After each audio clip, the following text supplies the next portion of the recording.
आज हम एक्स-रो-हेलेन सिद्धांत की मान्यताएं और इस सिद्धांत का जो प्रमुख कथन है उसके बारे में विस्तार से चर्चा करेंगे। एक्स-रो-हेलेन का अंतर्राष्ट्रीय व्यापार का जो सिद्धांत है वो मान्यताओं पर आधारित है और प्रमुख मान्यताएं इस प्रकार है।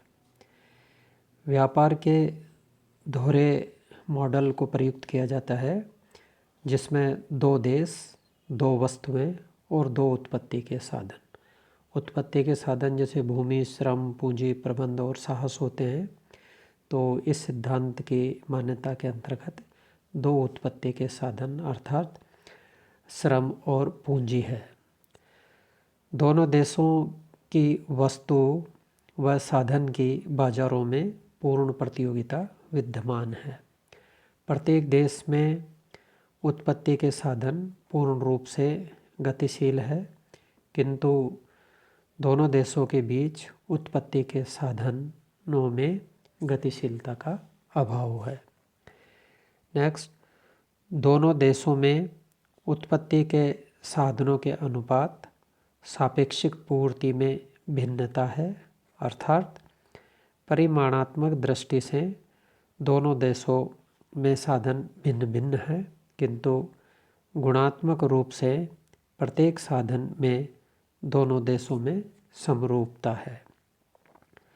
दोनों देशों में न तो कोई व्यापार की बाधाएं हैं और न परिवहन लागत लगती है, अर्थात व्यापार मुक्त एवं लागत विहीन है और बीमा में भी शून्य होता है। दोनों देशों में विभिन्न वस्तुओं का उत्पादन फलन अलग अलग है, किंतु प्रत्येक वस्तु के लिए उत्पादन फलन समान है।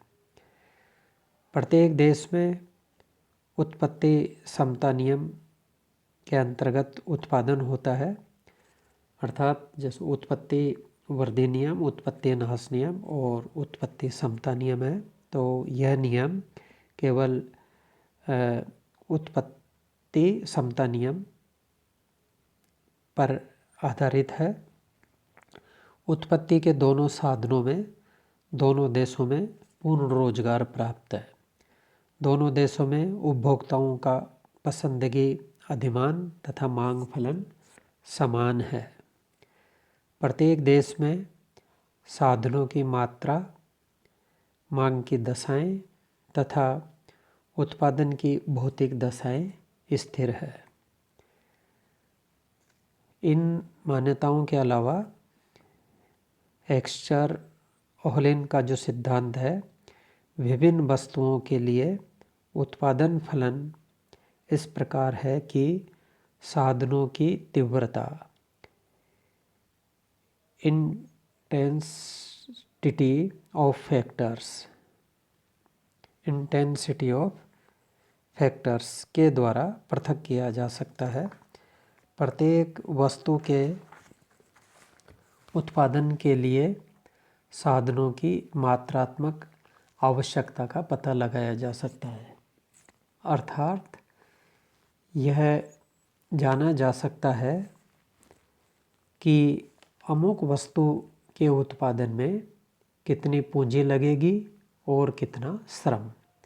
इसे सरल शब्दों में इस प्रकार कहा जा सकता है कि किसी वस्तु के उत्पादन में दोनों साधनों के अनुपात का पता लगाया जा सकता है और यह जाना जा सकता है कि पूंजी अधिक लगेगी अथवा श्रम। अब हम एक्स-रो-हेलेन का जो सिद्धांत है और जिन मान्यताओं के बारे में अभी हमने बात की, इन मान्यताओं के आधार पर हम सिद्धांत का जो कथन है उस पर हम चर्चा करेंगे। और मान्यताओं के आधार पर एक्स-रो-हेलेन का जो सिद्धांत है वह यह स्पष्ट करता है कि दोनों देशों के बीच व्यापार वस्तुओं की लागतों में तुलनात्मक अंतर के कारण होता है। रिकार्डो ने भी यही कहा था कि दो देशों के बीच व्यापार वस्तुओं की लागतों में तुलनात्मक अंतर के कारण होता है। अब हेक्स्चर और ओहोलिन ने रिकार्डो का जो अंतर्राष्ट्रीय व्यापार का तुलनात्मक लागत सिद्धांत है उसको एक तरह से विस्तृत किया है और इस सिद्धांत में यह कहा गया है कि वस्तुओं की लागतों में तुलनात्मक अंतर निम्नलिखित दो कारणों की वजह से होता है।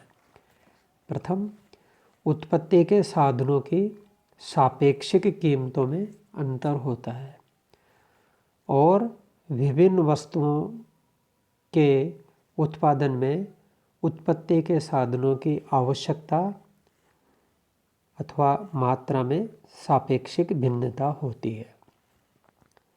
एक देश उन वस्तुओं का निर्यात करता है जिनके उत्पादन में सापेक्षिक रूप से बाहुल्य साधन अधिक मात्रा में प्रयुक्त होते हैं। बाहुल्यता के कारण साधन सापेक्षिक रूप से सस्ते होते हैं। व्यापार का उदय वस्तु की कीमतों में सापेक्षिक अंतर के कारण होता है। वस्तु की कीमतों में अंतर का कारण उनमें प्रयुक्त साधनों की कीमतों में अंतर होना है, जो दो देशों के मध्य साधन निधियों फैक्टर्स इंडोमेंट्स की भिन्नता के कारण होता है। हेक्स्चर के शब्दों में अंतर्राष्ट्रीय व्यापार प्रारंभ करने की पूर्व शर्त विभिन्न सापेक्षिक दुर्बलता रिलेटिव स्कैर्सिटी के रूप में रखी जा सकती है, अर्थात विनिमय करने वाले देशों में उत्पत्ति के साधनों की सापेक्षिक कीमतों में भिन्नता तथा विभिन्न वस्तुओं के उत्पादन में उत्पत्ति के साधनों का विभिन्न अनुपात। इस प्रकार हम कह सकते हैं कि हेक्स्चर-ओहोलिन का जो सिद्धांत है वो रिकार्डो के तुलनात्मक लागत सिद्धांत का एक तरह से विस्तार है।